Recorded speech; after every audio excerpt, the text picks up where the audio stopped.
بیوی کے لیے بھی کچھ احکامات ہیں، بیوی کی بھی کچھ ذمہ داریاں ہیں جو اسے شوہر کے حق میں پوری کرنا ہے۔ پہلی ذمہ داری یہ کہ بیوی خوشی کے ساتھ شوہر کی اطاعت کرے۔ قرآن پاک میں نیک عورتوں کی صفت یہ بتائی گئی ہے، فالصالحات قانتات، نیک عورتیں فرما بردار ہوتی ہیں، ایک طرف اللہ کی اطاعت گزار اور دوسری طرف شوہر کی اطاعت گزار۔ شوہر کی اطاعت کے بارے میں ایک حدیث میں آتا ہے، آپ صلی اللہ علیہ وسلم نے فرمایا، دو قسم کے لوگ ایسے ہیں کہ جن کی نمازیں ان کے سروں سے اوپر نہیں جاتی، ایک وہ غلام جو اپنے آقا سے بھاگ جائے جب تک کہ واپس نہ آئے، اور دوسرے وہ بیوی جو اپنے شوہر کی نافرمانی کرے جب تک کہ نافرمانی سے باز نہ آ جائے۔ یہاں تک حکم ہے کہ بیوی شوہر کے معاملے میں کسی دوسرے کی بات نہ مانے، یعنی شادی کے بعد ایک عورت جب شوہر کے گھر چلی جاتی ہے تو پھر شوہر کا حق سب سے بڑا ہو جاتا ہے۔ بعض اوقات ہمارے معاشرے میں ایک طرف شوہر کچھ کہتا ہے، دوسری طرف والدین کچھ کہتے ہیں، تیسری طرف کسی اور کا مشورہ کچھ ہوتا ہے، عورت بیچاری بیچ میں پس جاتی۔ ایسے موقع پر عورت کے لیے کیا لازم ہے، اس کی پرائرٹی کیا ہوگی کہ وہ اپنے شوہر کی بات مانے۔ عورت کی دوسری بڑی ذمہ داری اپنی آبرو اور عزت و عصمت کی حفاظت ہے۔ عورت کوئی ایسا کام نہ کرے جس سے اس کی عفت و عصمت پر کچھ حرف آئے۔ ازدواجی زندگی کی خوشی کا راز باہم ایک دوسرے پر اعتماد ہے۔ اگر کوئی بھی ایسا کام عورت کرتی ہے جس سے شوہر کے دل میں شک ہو جاتا ہے، اعتماد ختم ہو جاتا ہے، تو اس سے ازدواجی زندگی کی خوشیاں ختم ہو جاتی ہیں۔ یہ اعتماد بے حد ضروری ہے، اور اس کے لیے اپنی عزت عصمت کی خصوصی حفاظت۔ نبی صلی اللہ علیہ وسلم نے فرمایا، عورت جب 5 وقت کی نماز پڑھے، اپنی آبرو کی حفاظت کرے، اپنے شوہر کی فرما بردار رہے، تو وہ جنت کے جس دروازے سے چاہے داخل ہو جائے۔ اسی لیے شوہر کی اجازت اور مرضی کے بغیر گھر سے بھی نہیں نکلنا چاہیے۔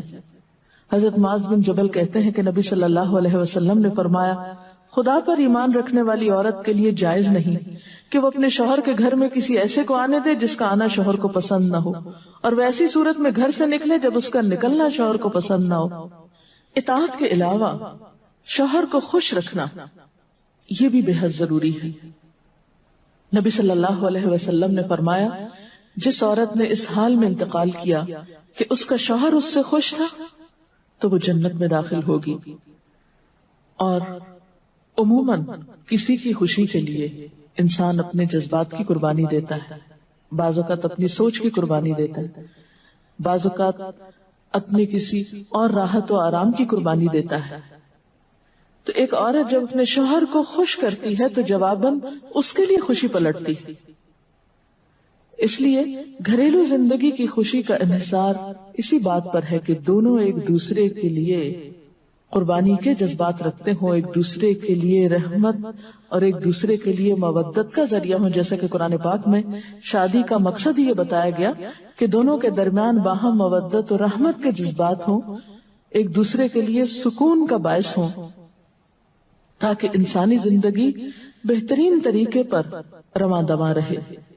اسی طرح شوہر سے محبت کا اظہار کرنا، اس کے ساتھ وفادار رہنا، اس کا احسان ماننا، یہ بھی بے حد ضروری ہے۔ حضرت اسماء کہتی ہیں کہ ایک بار نبی صلی اللہ علیہ وسلم میرے پاس سے گزرے، میں اپنی سہیلیوں کے ساتھ تھی، آپ نے ہمیں سلام کیا اور ارشاد فرمایا، تم پر جن کا احسان ہے ان کی ناشکری سے بچو۔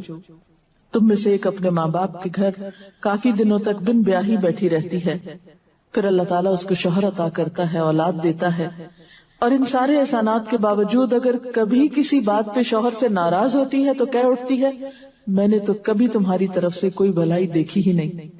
یہ جملہ ناشکری کا جملہ ہے جو عورت کو نہیں بولنا چاہیے۔ قیامت کے دن اللہ تعالیٰ اس عورت کی طرف نظر رحمت اٹھا کر نہیں دیکھے گا جو شوہر کی ناشکری ہوگی۔ اور آخری بات یہ کہ عورت کے اوپر لازم ہے کہ وہ اپنے گھر بار، مال و اسباب اور اپنی ذمہ داریوں میں شوہر کی مددگار رہے، شوہر کی وفادار رہے۔ آپ صلی اللہ علیہ وسلم نے فرمایا، قریش کی عورتیں کتنی اچھی عورتیں ہیں جو بچوں پہ بہت مہربان اور شوہر کے گھر بار کی حفاظت کرنے والی ہیں۔ آپ صلی اللہ علیہ وسلم نے ایک اچھی عورت کی خوبیاں بیان کرتے ہوئے فرمایا، مومن کے لیے خوف خدا کے بعد سب سے مفید اور باعث خیر نعمت نیک بیوی ہے۔ نیک بیوی کون سی؟ اس کی کیا تعریف ہے کہ جب شوہر کوئی کام کہے تو خوشی سے کر دے، جب اس پہ نگاہ ڈالے تو اس کو خوش کر دے، اور جب اس کے بھروسے پہ قسم کھا بیٹھے تو قسم پوری کر دے، اور جب کہیں چلا جائے تو اس کے پیچھے اپنی عزت و آبرو کی حفاظت کرے، اور شوہر کے مال اور اسباب میں اس کی خیر خواہ رہے، اس کو ضائع نہ کرے۔ ایک اچھی بیوی کی خوبیاں آپ صلی اللہ علیہ وسلم نے بتائیں۔ اور پھر آخری چیز صفائی ستھرائی، سلیقہ، شوہر کے لیے زیب و زینت کا اہتمام، یہ چیزیں بھی ازدواجی زندگی میں خوبصورتی پیدا کرتی ہیں، اور اس کا بھی اہتمام جو ہے پھر ایک عبادت ہو جاتا ہے۔ لیکن ہمارا حال یہ ہے کہ جب ہمیں کہیں باہر جانا ہوتا ہے تو ہم بہت اہتمام کریں گے، لیکن شوہر کے لیے بطور خاص نیت کر کے اہتمام نہیں کریں۔ ہم یہ کہتے ہیں اس کو تو نظر ہی نہیں آتا، اس نے کبھی تعریف ہی نہیں کی، اس کو پتہ ہی نہیں میں نے کیا پہنا اور کیا نہیں پہنا، تو کس لیے پہنے؟ ایک شیطان ہمیں جواز فراہم کر دیتا نا، حالانکہ ہر کوئی ڈسکرپٹیو نہیں ہوتا۔ جس طرح بعض اوقات ہم خواتین بہت ڈسکرپٹیو ہوتی ہے، اس نے یہ پہنا، اس کا یہ اینگل تھا، یہ ایسا تھا ویسا تھا، شوہروں مردوں کی اس طرح کی نظر نہیں ہوتی۔ پھر ہم اس سے وہ ایکسپیکٹ کرتے ہیں جو ہم خود کر رہے ہوتے ہیں یا خود چاہتے ہیں، وہ اس میں پورے نہیں اترتے تو ہمارے اسٹینڈرڈ سے گر جاتے ہیں۔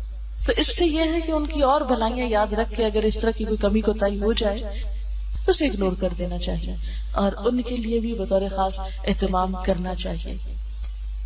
اب دیکھیے کہ مثلا اس جگہ پر ہم بیٹھے ہوئے ہیں، اس جگہ کو خوشگوار بہت سی چیزوں نے ملا کے بنایا، سب لوگوں کا اکٹھا ہونا ایک خوشی کا باعث ہے، یہ پھول رکھے ہوئے، یہ روشنی ہے۔ اب ہم ایک ایک چیز گن تو نہیں سکتے، لیکن اوور آل ہر چیز کا اپنا ایک ایفیکٹ ہے، اور ہر چیز کا اپنا ایک اثر ہے۔ تو اسی طرح شوہر اور بیوی کے تعلقات میں بہت ساری چیزیں ایسی ہوتی جو ہم کو نظر نہیں آ رہی ہوتی، جو سامنے اس کا اثر نہیں ہوتا مگر وہ بیک گراؤنڈ میں ہوتی ہیں، مگر ہم ان کو کبھی بھی نہیں سامنے لاتے اور کبھی بھی ان کا ذکر نہیں کرتے۔ تو ہمیں ان معاملات میں تھوڑی کوشش کر کے کچھ احسانات کا کبھی زبان سے اگر بول دیں گے تو اس سے کچھ کمی نہیں ہوتی، لیکن دوسرے کا دل جیتا جاتا ہے، اور دوسرے کا دل خوش کرنا تو بہت بڑی عبادت ہے، اور اس کا آغاز اگر گھر سے ہو تو اور اچھا، کیونکہ گھر والوں کو خوشیاں دینے سے خود خوشیاں اپنے آپ پہ پلٹتی، دے کر زیادہ ملتی ہیں، لیتے وہی ہیں جو دینا جانتے ہیں۔ تو اللہ تعالیٰ ہمیں عمل کی توفیق عطا فرمائے۔ سبحان اللہ والحمد للہ ولا الہ الا اللہ واللہ اکبر ولا حول ولا قوة الا باللہ العلی العظیم۔ اللہم صلی علی محمد وعلی آل محمد کما صلیت علی ابراہیم وعلى آل إبراهيم إنك حميد مجيد۔ اللهم بارك على محمد وعلى آل محمد كما باركت على إبراهيم وعلى آل إبراهيم إنك حميد مجيد۔